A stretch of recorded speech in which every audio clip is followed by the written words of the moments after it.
Welcome to Guide Guru. We hope this video helps. You begin by converting your photo into a working smart object and duplicating the background layer so you can always revert. Once done, create a layer group called Nightlight and set blend modes to screen where needed. Make a new solid color fill for color grading, then mask it to only affect sky or windows.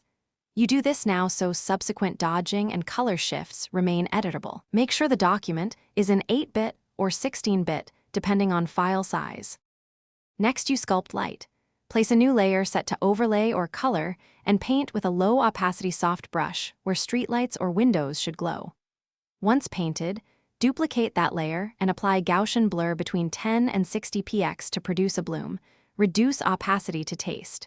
Use curves adjustment layers clipped to the glow to fine-tune warmth and contrast, and add a hue/saturation layer to shift tint toward warmer yellows or cooler blues as required, because color sells the nighttime mood.